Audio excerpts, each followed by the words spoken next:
Okay, YouTubers, this is a video on how to absolutely destroy a bobcat spindle on a ZTR. I finally got the spindle off. That wasn't no problem. But when it came to trying to get this huge nut off in the back, I just couldn't do it. So I just went to, I guess you said cannibal means to do it. So I drill holes all through here with the drill. I took my punch, I punched it, I drilled it. I took my angle iron and I tried to cut it off. I tried to put a nut on this and punch it down. It wouldn't go down. Now I finally revealed the snap ring. So tomorrow I'm going to go get a snap ring pliers and try to get that part out.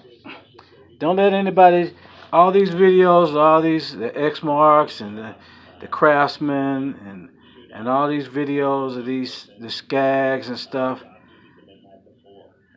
those are easy. But this, well, they might not be easy. Maybe it's just easy for them and hard for me, because this bobcat spindle is really tough, because it done toughed me out. I beat it on this side, I punched it, I finally just got mad and I just dug all the what do you call it? The bearings out on this side. I completely destroyed the shaft going around. It's destroyed.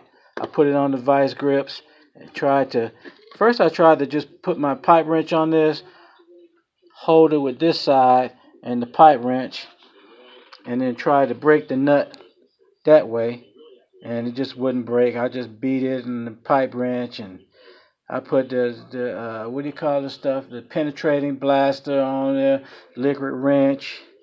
I just tried everything. So if nothing fails, when I get this thing apart, I'm going to learn how this thing is put back together, and maybe I'll learn it that way. Sometimes you just have to learn. Um, Sometimes you just have to learn things the hard way. And my wife, she don't call me Bam Bam for nothing. She's called me Bam Bam since we've been met, because she know she know if she asks me to like fix something, that it just might break, and I just may have to just learn how to do it once I go to. But I'm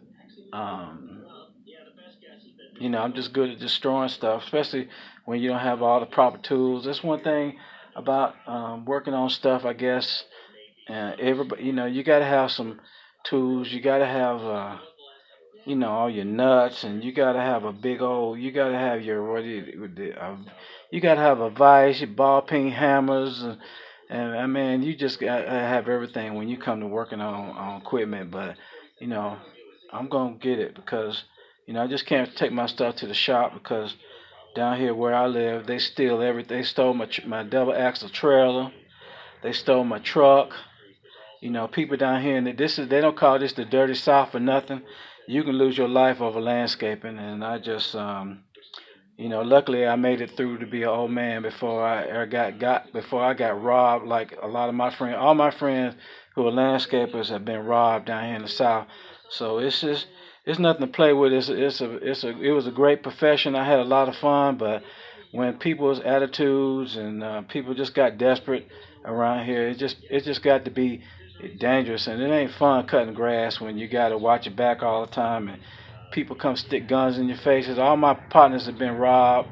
Every single partner that I know have been robbed of their landscape equipment and stuff like that. So I just got tired of it, and I just said, I'm just gonna go home and maintain my yard and try to make it look pretty, like all the work I put in other people's yards over the past 30 years. I'm just gonna take care of my yard, and be happy with what I got, and try to fix my own stuff, and just that's where I'm at. So I couldn't get my computer going, so I could enable the comment section because it said you had to log on. So I couldn't take any suggestions, but I didn't have but 2 views anyway. So um, I know maybe somebody knew how to. I was asking for suggestions the other day, but I'm just so impatient. I just couldn't wait. And but I'm gonna get it. I just